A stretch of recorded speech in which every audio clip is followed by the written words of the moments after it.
Welcome to the A16Z podcast. I'm Michael Copeland. Google, eBay, even the web itself. In the beginning, all of these things appeared as point products. Interesting in their way, but small. Of course, in the end, they weren't.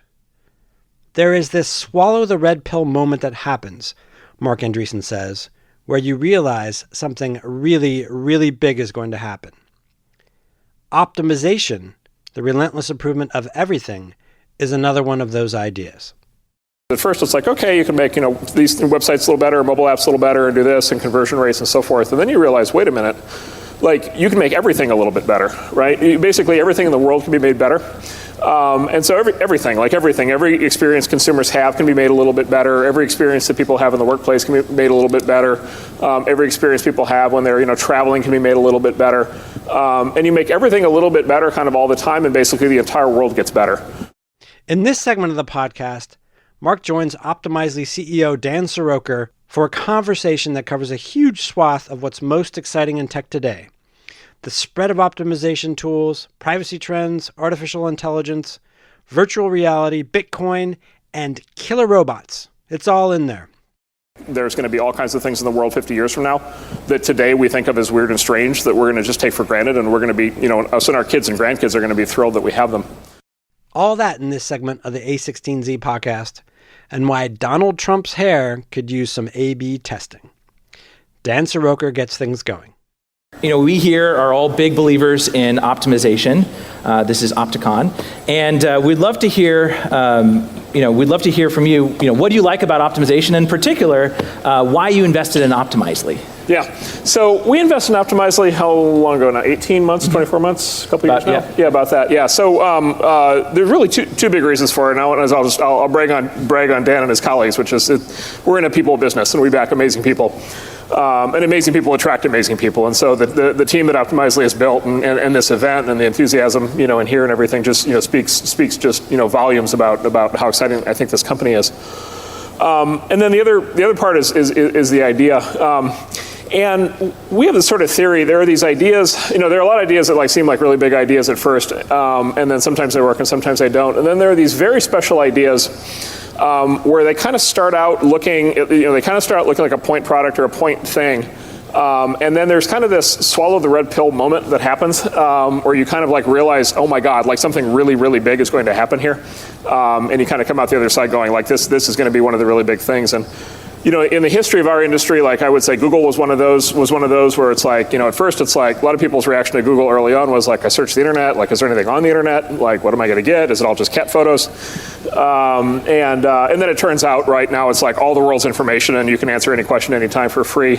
eBay was one of those, right? In the very beginning, it was Pez dispensers and Beanie Babies, and it's I don't know how many people are going to want those things.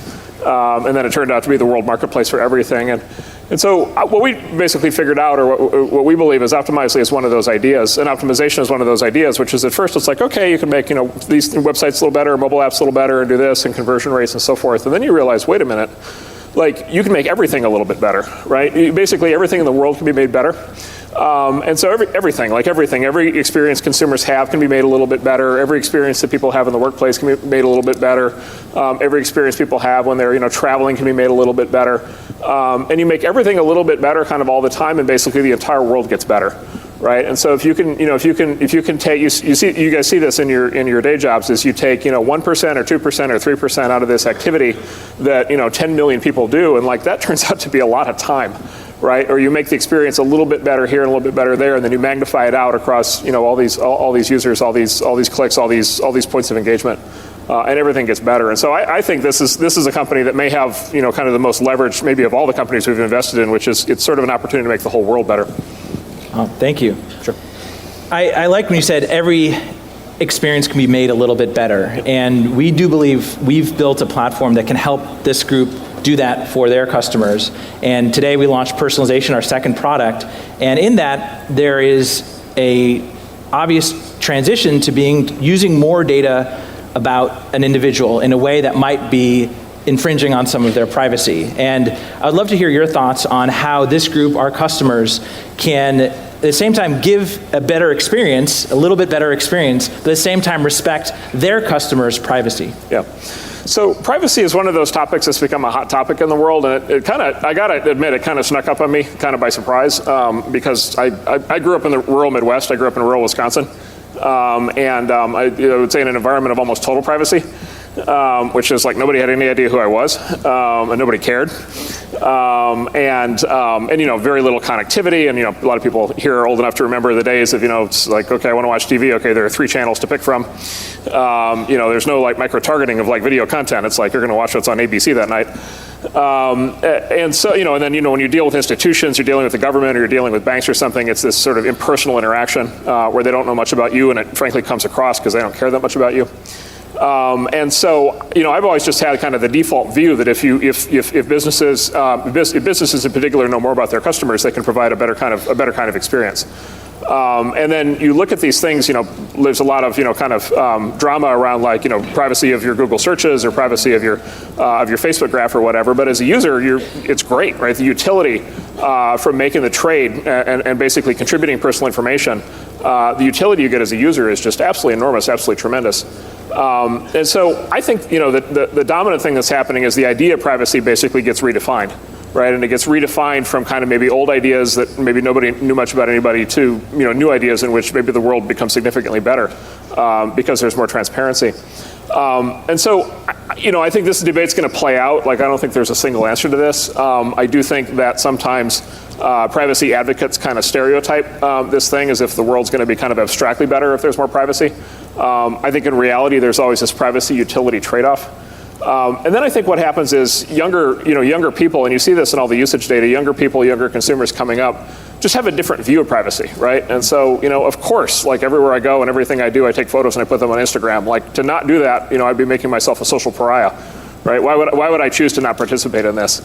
Or of course I'm going to use Foursquare to be able to like navigate through as I go around a city. And maybe, I want all my friends to be able to see where I am so that we can have more meetings when we happen to be in the same area. And so I think there's a generational thing that's starting to play out where I think new generations of people have new expectations of the benefits of being connected as opposed to the benefits of being private. Yeah.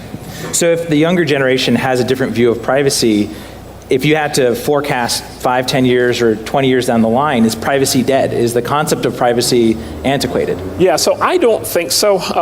My friend, Scott McNeely, like famously years ago kind of, got headlines. He said, privacy's over, privacy is dead, get over it.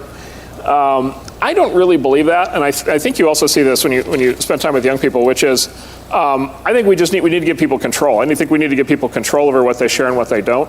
By the way, I think the flip side of privacy, right? The flip side to sort of privacy to things opening up.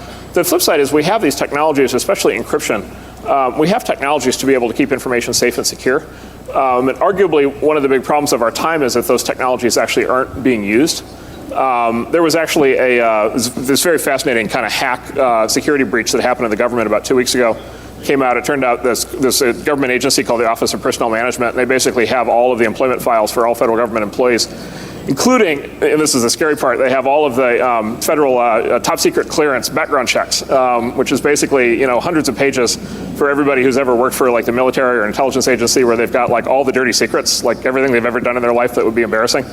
The government finds out about this as part of the clearance process, and somebody broke into these servers and stole the personnel files for 4 million Americans. And the head of the agency testified before Congress yesterday and was asked, why didn't you encrypt all this information? And she said, well, you need to understand, these are 30-year-old computers running COBOL. They don't make encryption software for COBOL. Like, the old systems literally cannot support encryption. Whereas with modern computers, whether it's your smartphone or whether it's the server in your business, you can actually encrypt everything. Like, you can actually keep everything under very tight control. And so I think there's going to be sort of opportunities on both sides. Opportunities to trade privacy for convenience and utility, but also opportunities to use technologies like encryption to be able to take other things and make them more secure and more private. And so I think it'll actually, there will be advances happening on both sides. Yeah, so it sounds security is a key part of this question around privacy. Yeah, I think people need to be in control. People need to be able to make the decision and make it in a conscious way. That's great. So another thing I said this morning was that we believe that our job is to build a technology that does what it's good at. Statistical inference, number crunching. The group here, their job is to do what they're great at, it comes down to basically asking the right questions and their creativity. So as we think about that, we think of that as a symbiosis, that we do what we're good at, they do what they're great at, and that's what turns into great experiences. But if you think further down the line, if you think about the advances in artificial intelligence, is that going to be true forever? Is there going to be a moment where everyone in this room is replaced by a computer? Right, including us. Including us. Yes. There was a venture capital firm in Hong Kong that got headlines recently. They appointed an artificial intelligence to their investment committee. And so we got a whole rush of calls from reporters saying, are you guys going out of business? You're going to get replaced by robots? And at least so far, we're okay, in case anybody's worried. So I think it's actually really kind of interesting. It's there's this whole debate now around AI and about this sort of prospect. In fact, some fairly prominent people, including Bill Gates and Stephen Hawking, have been kind of going out basically saying it's time to start getting scared of the robots coming to first take your jobs and then I guess eat your children. And it's sort of this very dark kind of, science fiction movies. It's Terminator, and it's Terminator. I guess Terminator, Transformers, depending on how old you are. It's kind of this very dark vision of like we're building these machines, and then at some point they're going to turn on us, and kind of artificial intelligence is at the core of that. Well, let me start by saying I don't actually know. I fund advanced technology companies for a living. I have not yet found the company that can build the killer robot. If I did, we'd probably fund it. And so I would say we're frustrated more than anything else that we can't actually find the people that know how to. Step 2, killer robots. Killer robot. Okay. Yes. Step 3, question mark. Step 4, profit.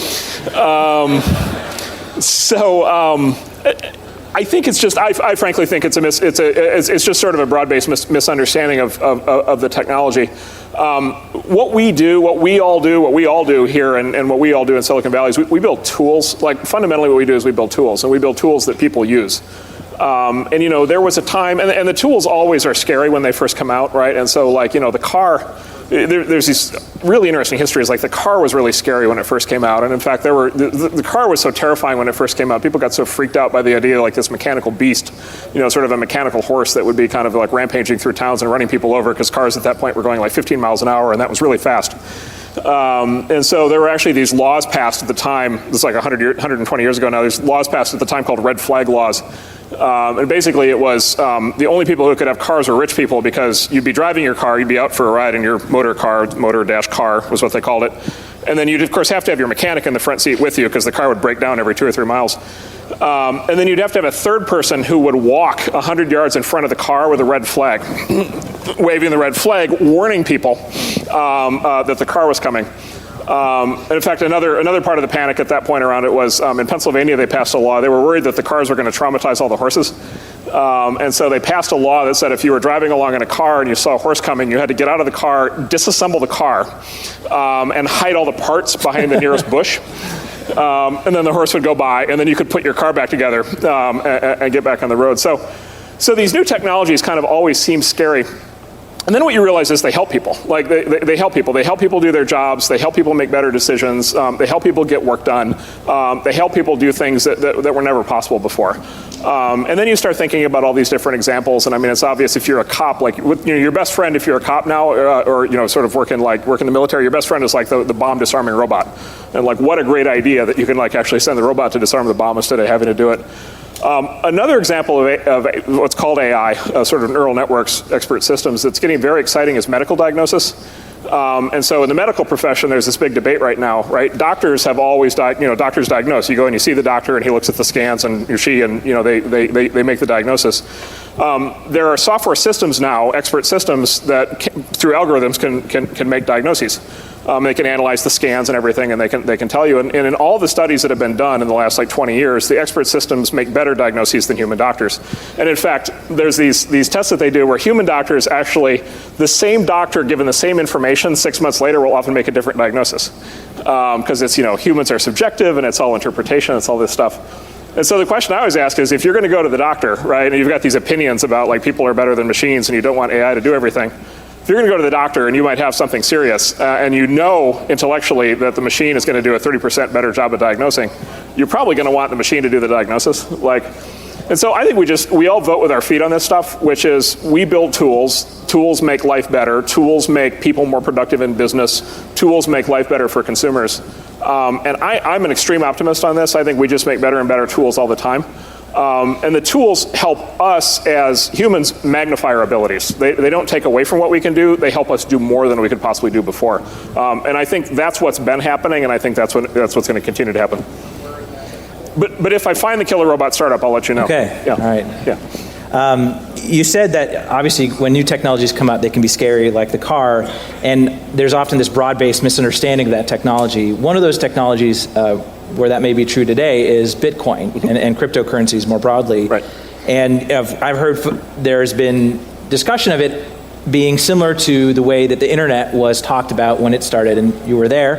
You started the internet, and I wanted to know if what the world feels like now with regard to Bitcoin is how it felt back when you started Netscape, and if you could also help this audience maybe be a little bit less scared of this technology. Yeah. So Bitcoin is a classic. Bitcoin is a classic example of this. And so if you read the press about Bitcoin, like the entire thing is a disaster, right? So it's by definition, like it's only for terrorists and criminals and for bad people.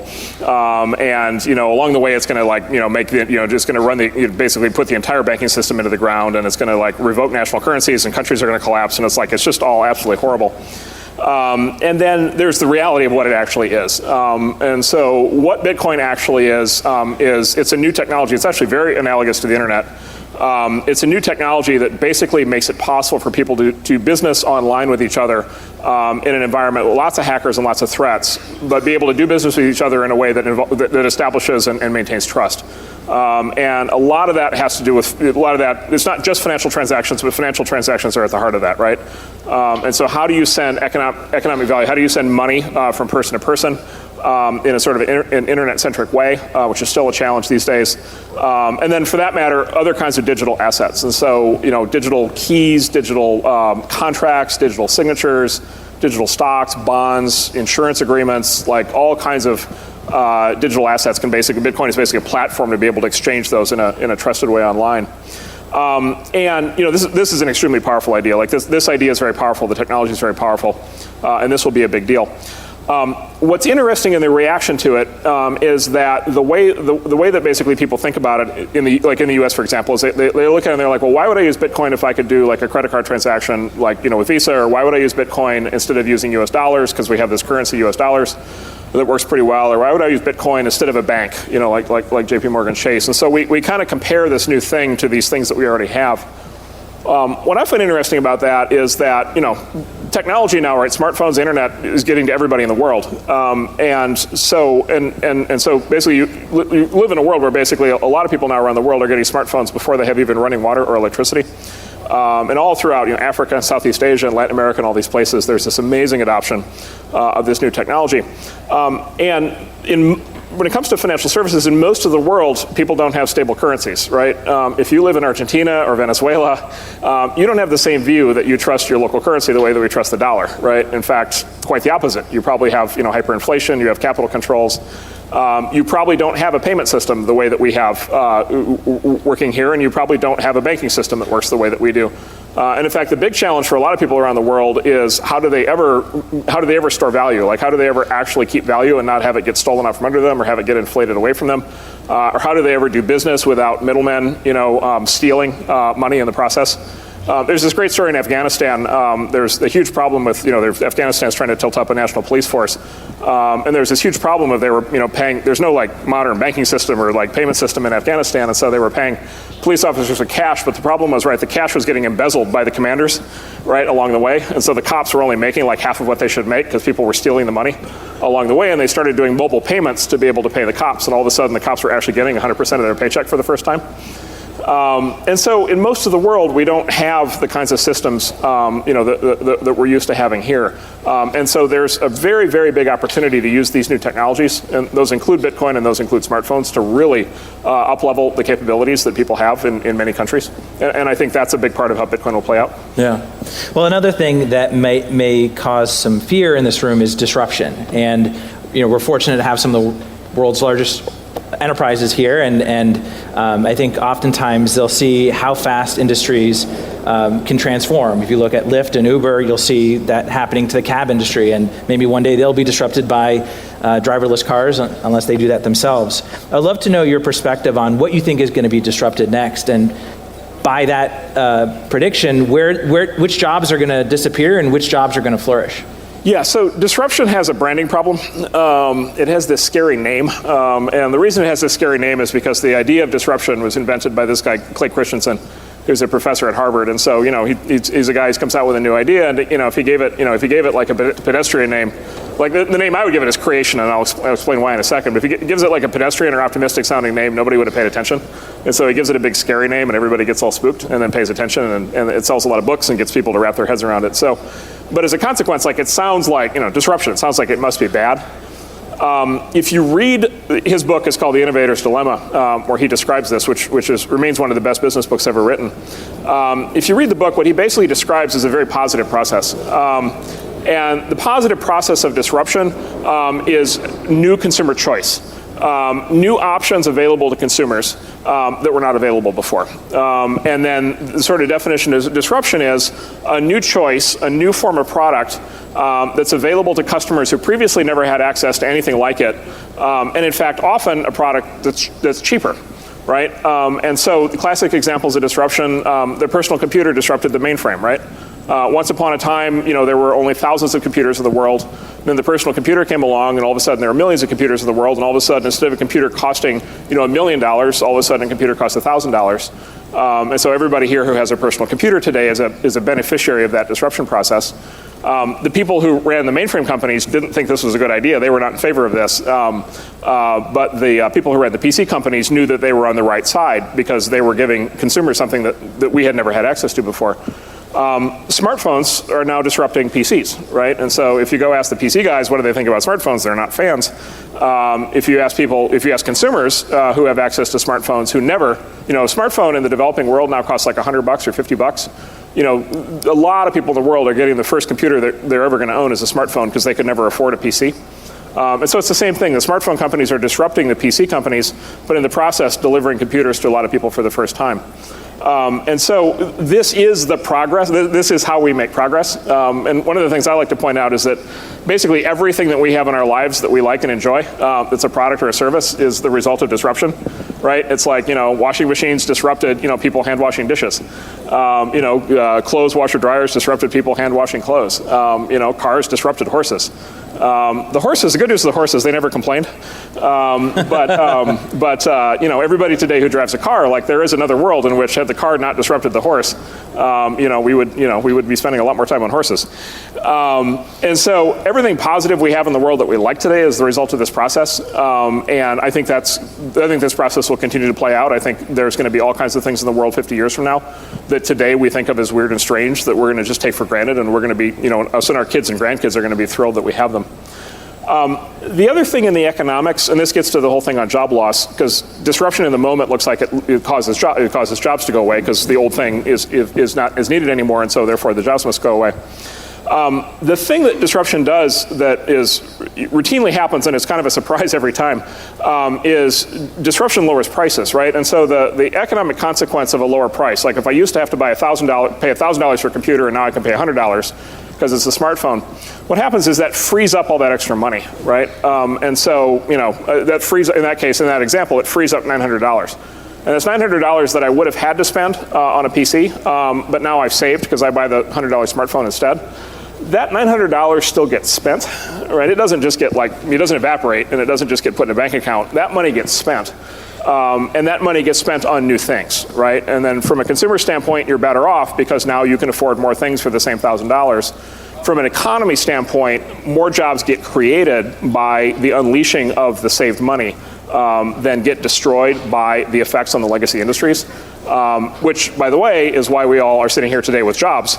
The United States 200 years ago, there were a couple million total jobs. The United States today, after 200 years of disruption, there are 150 million jobs. The process of economic growth is the process of money being unlocked to be able to do new things. And I actually think this is a process that's running really, really well right now. I think it's actually running in a very positive way. So let's zoom out from disruption of a particular industry and talk more broadly around technological revolutions. And you referred to a great book here by Carlita Perez, The Technological Revolutions in Financial Capital, where she talks about the phases of great surges in technology, essentially, and there's the installation phase and the deployment period. And it's a very related sort of topic to whether we're in a bubble or not, which is probably a common question you get. So I'd love for you to comment on your perspective on technological revolutions and what that means for us today. Sure. So one of the things that I find is it's always really hard for any of us to kind of evaluate the times in which we live, right? Because it's also heated, like it also feels so intense and so serious and so in the moment. And so to really understand kind of big picture changes that are happening, I find it's very useful to try to understand history and try to understand how things have played out in the past. And it's not that the analogies are exact, but there are patterns. Like people are people, and there are patterns in how things happen. And so the book that Dan's referring to is probably my favorite book that I recommend most often. And it's got a kind of not a lot of people have read it because it's got one of those titles that kind of scares people off. I've read it. It's called Technological Revolutions in Financial Capital. If it were published today, it would be called like Zoom or something like that. Or Disrupt with an exclamation point. But it's got one of those titles. And then the author is a very interesting woman, Carlota Perez, who's a now famous economist from Venezuela. One of the reasons I find her interesting is because if you're an economist from Venezuela, like you have really thought about economic issues, because Venezuela's had issues. And so she's extremely sharp and extremely sophisticated. And then the other great thing about this book is she wrote this book, I think, about 25 years ago. And so the book predates the internet, the modern internet. And so it doesn't have any kind of flavoring from kind of our recent events. It really is a historical look. And what she does is she looks back over 200 years of technology, 200 years of technological change, and she looks at the really big things, right? So she looks at like steam power, and she looks at the automobile, and she looks at electricity, and she looks at radio and television, these really steel, these really big technological advances from the past that had huge impacts in their time. Railroads, another big one like this. And she basically shows this pattern that emerges over time. And so the pattern kind of works like this, which is big technology shifts are generational shifts. And generational, which is to say like literally like over 25 years, and literally from one generation of people to the next generation of people. And she says the reason is because basically the really big technologies affect how people live. And so they challenge all the assumptions around how everything is done. And often people who are already adults at the time the new technology comes out have a hard time wrapping their heads around what the implications are going to be. But then kids just consider it to be obvious, right? It's just like, it's like if any of you have kids today, it's like, obviously I'm going to spend 8 hours a day in Minecraft. Like, why would you not? And all the parents are like, I don't know what the hell he's doing. And like literally you see that apply kind of that kind of effect over and over again. And so it's the adoption of new technologies kind of follows this 25-year cycle. In the beginning, they seem weird and scary, and then 25 years later, they seem completely normal and integrated into every part of our life, which is why we're all driving cars and why we're all using electricity and everything today without even thinking about it. And then what she does is she compares the rate of improvement of technology with how financial markets deal with the change. And what she does basically, she shows that it's this S-curve every single time, where it's basically in the beginning of a new technology, there's a huge rush of enthusiasm for the technology, and everybody gets excited, and the stock market goes crazy, and stocks get bid way up for all the new tech companies. But then there's this disappointment period. There's this crisis, there's this disappointment, and the disappointment is basically people get too excited. And so in the disappointment phase, people all of a sudden realize, okay, this stuff may be a big deal someday, but it's not ready yet. And so these new things don't actually work yet. And then there's a crash, right? And then the crash is very, very big and very traumatizing, and stocks crash and companies go bankrupt and all kinds of horrible things happen. And then you go through this phase where basically everybody just writes off the new technology and everybody says it's not going to matter ever because everybody's now bitter and disappointed. But that's precisely the period in which the technology actually starts to work, right? And then at some point 10 years later, the financial markets kind of wake up. They come out of their coma and they kind of go, oh, that thing that we thought was a complete failure, right? Actually now it actually works. And then all of a sudden the tech stocks go back up because people realize that this stuff is actually going to happen. And so she literally shows that for railroads, and she shows that for electricity, and she shows that for all these things.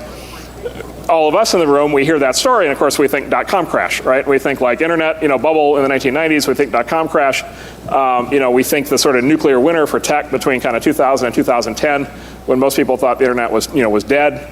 And then what's happening today, which is now there's a generation of companies, including big public companies like Google and Facebook, but also new companies that people are getting all excited about.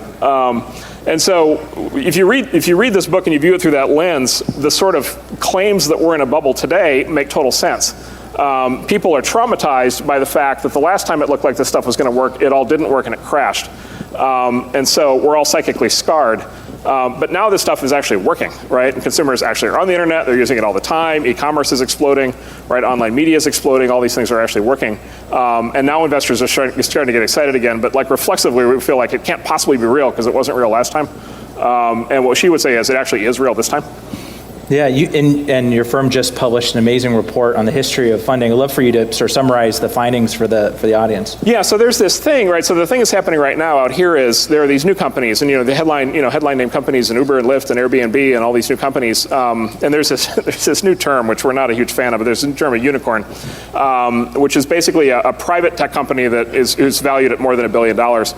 And so there's been this wave of press basically saying there are all these new tech companies that are now worth more than $1 billion as private companies, and basically it must all be a bubble, right? These companies must all be hot air. This must be 1999 all over again, because last time people got excited about this kind of thing, it didn't end well.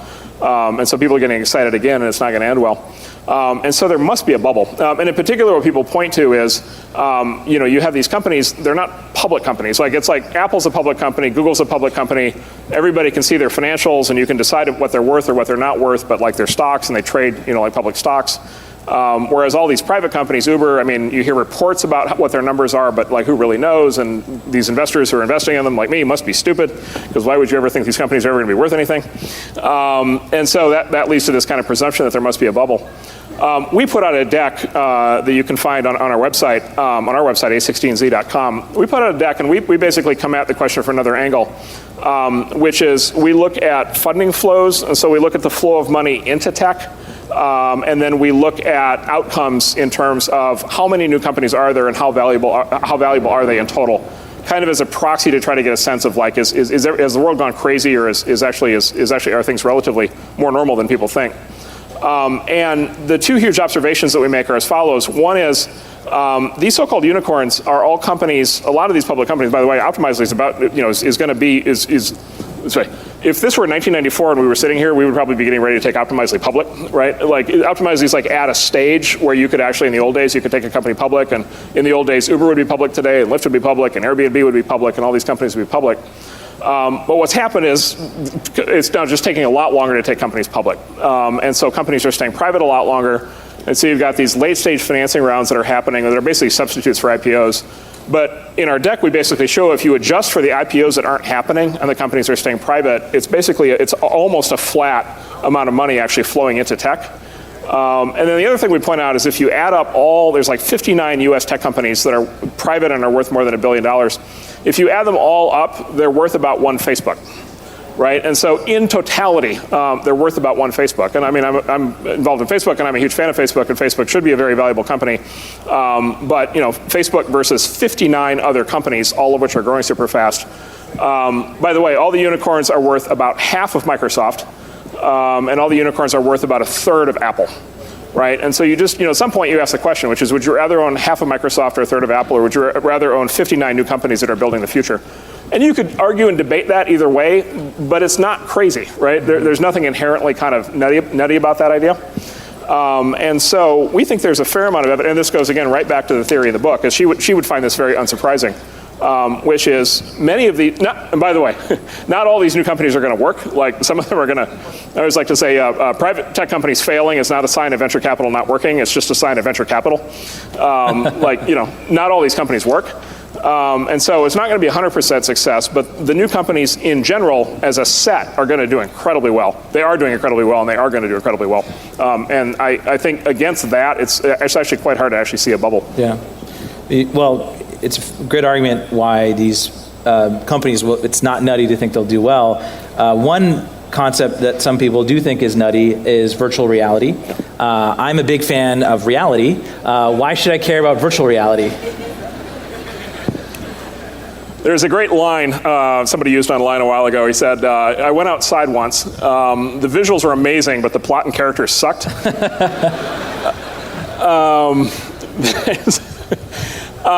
So this is one of those things. So of course, virtual reality is this idea. Literally, it's this idea. You put on these goggles, you put on this headset, and there's these screens, and it's got 3D graphics. And basically the headset it tricks your kind of unconscious mind into believing that you're somewhere else. And this is one of those things, if you go on YouTube, you can actually see videos of people trying these products. The leading product is a company we invest in called Oculus. You just go on YouTube and search on Oculus, and you'll get all these videos, and you'll watch people trying this thing on for the first time. And it's bizarre when you see people doing it, because it's just like, it seems so weird. It's like they put on these goggles, and then all of a sudden they like freak out, right? And it's like the two most like common reactions, they either start laughing hysterically or they start crying, right? But from the outside, it's like, what on earth could possibly be provoking that kind of an emotional reaction? And the reason why it seems so strange is because we've grown up our whole lives, like we go see, this new movie Jurassic World, and it's got the dinosaurs, and we play all these Call of Duty, and it's like being in a combat zone and all these things, but we see all these simulated experiences on screens at a distance, and our sort of lizard brain basically knows that it's not real, and so you don't actually get scared when the dinosaur comes at you in the Jurassic Park movie. With VR, what it does is it basically takes over your nervous system effectively, and so it basically tricks your brain into like basically thinking that you're there. Now, intellectually, you're not, but like the lizard brain part of your nervous system basically is like, that is an actual dinosaur, and he's actually coming right at me. And people start laughing because they just get in, you get in these environments where you're floating through the clouds, or there'll be these demos that you'll try when you try these products for the first time. There's these demos. There's one where literally you're standing, like it's New York City, and you're standing on the top of the skyscraper, and like you look down, and it's like the city, and like you're just literally like you're about to literally physically collapse, like on the floor, like watching this thing, because you get this kind of overwhelming feeling that you're about to fall off the skyscraper. And so it's this really amazing new technology. I'd encourage everybody to try it when you get a chance. And then it gets exactly the reaction that you said, which is people are like, well, wait a minute, what about the real world? Like, okay, fine, you can go hang out with dinosaurs or on the top of skyscrapers or float through the clouds. What's wrong with the real world? And this is one where I basically take a pretty strong position on this, which is if you like the real world, fair enough. And if you happen to live in, you live in a nice place and you've got lots of, nice friends and the weather's nice and all the rest of it, and there's a lot of fun things to do, fair enough. Most people in the world don't live in places like that. Like, where I grew up, like none of that was true. And so, if you live in a place where you don't happen to have a great research university nearby, but if you could go into a virtual world, and if you could go into basically the equivalent of a Stanford classroom and take a class from one of the world's great professors, just as if you were there in person, for a lot of people, that would be amazing. If you like sports, but you can't afford to get, your favorite team is playing, and ticket, ringside seats or courtside seats at a basketball game are going to cost you more money than you're going to make in a year. But you really want to experience a basketball game, like they will be able to project the basketball game into VR in a way where it's going to be like you're sitting right there at the side on the side of the court. And basically for every single kind of human experience, there's going to be these new options that people are going to have with this technology that they've never had before. And I think it's going to be amazing. I think a lot of people's lives are going to be made a lot better. So we've talked about artificial intelligence, Bitcoin, virtual reality. Can you give some practical advice to the people in this room who are going to go back to their businesses that are likely not doing any of those three things, but might be able to think about these technologies in their day-to-day or in making their business better? Yeah. So, the optimistic note that I would say is that, these things are coming, and, there's a whole bunch of other things like this that are coming. And the optimistic thing I would say is it goes back to what we've been talking about throughout this whole thing, which is instinctively, and by the way, I find myself doing this just as much as anybody else, is instinctively it's like, okay, that new, like I was okay with, I'm on board with smartphones, the internet, and I got all that, but this new thing is weird, right? I don't know, this VR thing is, he's crazy. And so the optimistic thing I would say is we have the ability, as we think about these things, to kind of have open minds, and to kind of say, okay, like, what we always like to say is the question is not whether it will work, the question is if it does work, how important will it be? And we all have the ability to have an open mind like that, and to basically be able to think in those terms. And it's hard to do. Most people don't do that because new ideas seem strange. But we have the ability to think about new ideas, and we have the ability in our businesses to think and say, okay, if you're in the car business, like what would a car dealership in virtual reality be? And it might be the most spectacular car dealership of all time. And it might make all the existing car dealerships seem irrelevant. And so if you're a car company, that might make sense to explore, or whatever those ideas are. So the optimistic note is these technologies are going to be available for people to use. And I think it's worth thinking creatively. The cautionary note is also, goes back to this book, which is they don't all happen overnight. And this is directly in line, obviously, with what Optimizely does, which is experiments are a really good idea. It's easy for me to sit up here and say that this stuff is going to sweep the world in the next 12 months. It may happen fast, it may happen slow. And so being able to run experiments, being able to trial things, being able to make small bets instead of making large bets, and be able to learn as you go, I think is incredibly important. Yeah.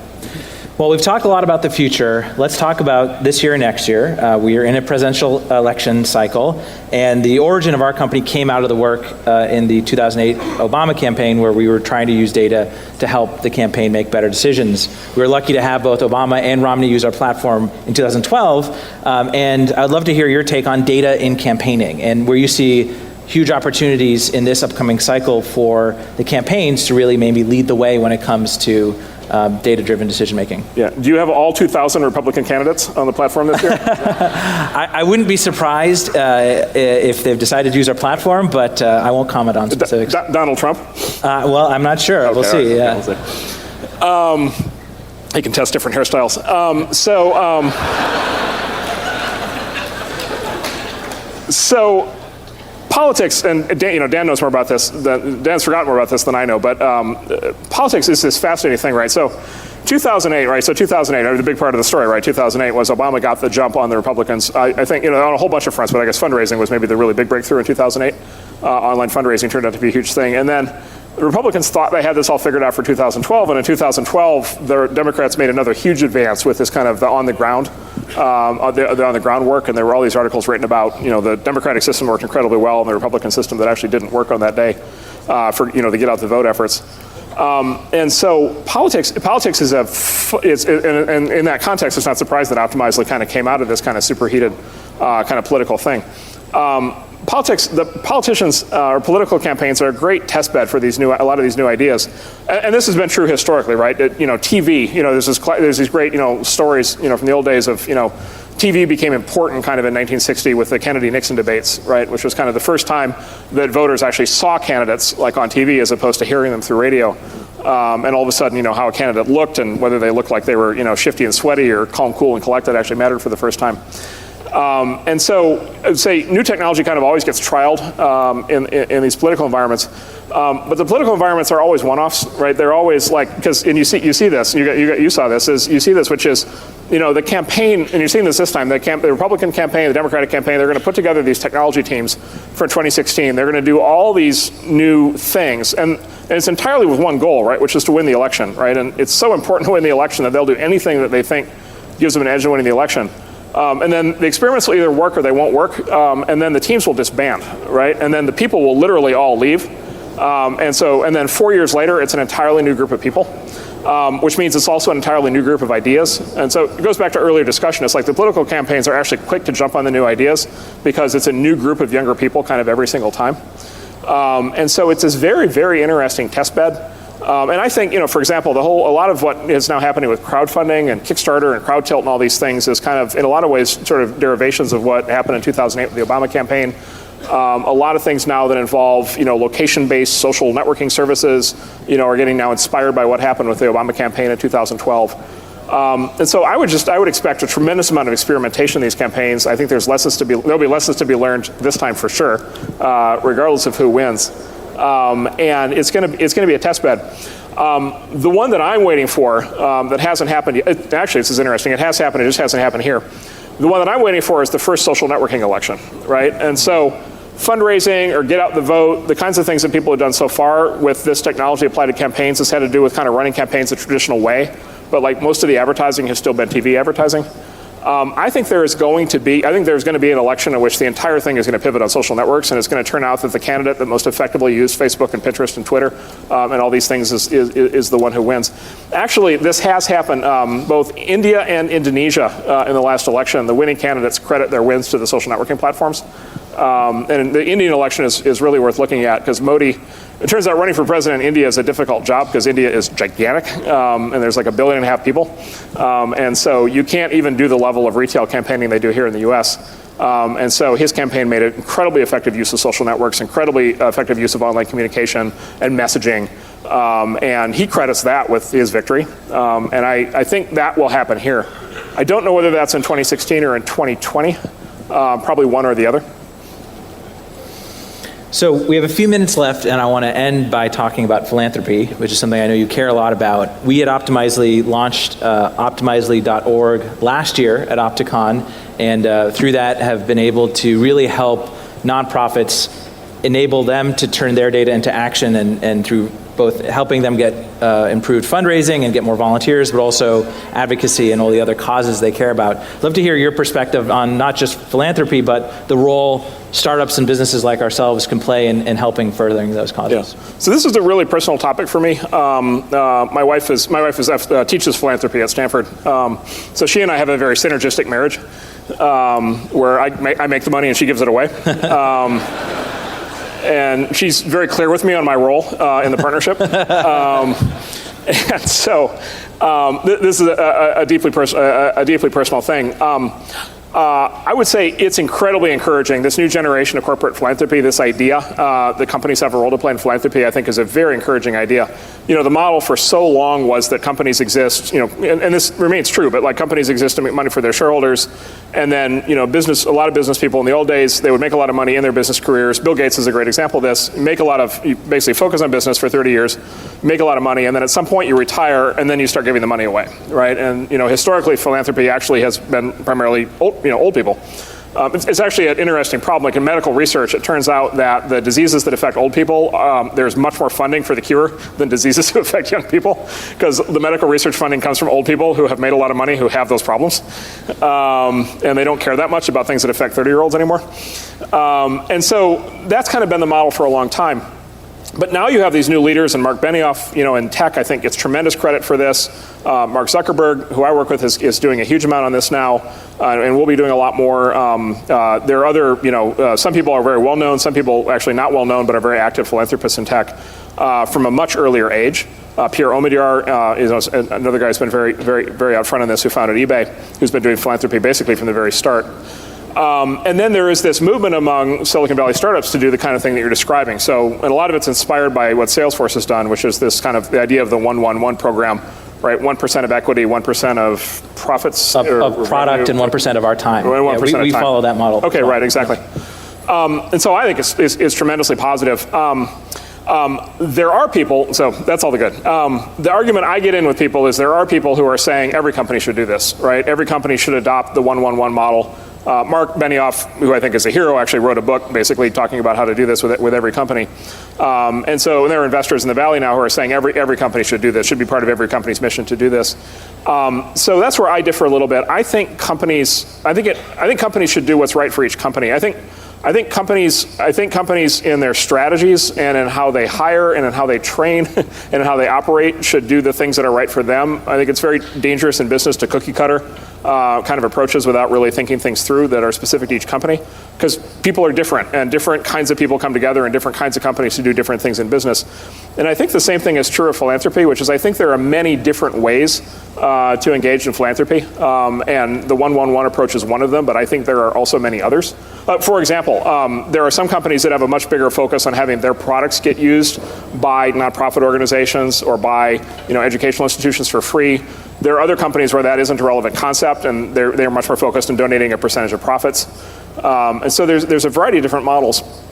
And then I also think the old model of focusing on business and basically staying focused on business for a potentially long period of time, and then eventually being able to make money through doing that and then be able to give that money away, I also think that's a very good. I don't think there's anything wrong with that model at all. And so I think this is an area where we should encourage, and we encourage this among our companies, is we don't dictate, we encourage experimentation and we encourage different approaches. And so I don't second guess anybody's approach on this. But just going back to the beginning, I think it's just tremendously good that this has become a topic that people are really talking about and thinking about and acting on. Great. Well, please join me in thanking Marc Andreessen for being here today. Thank you.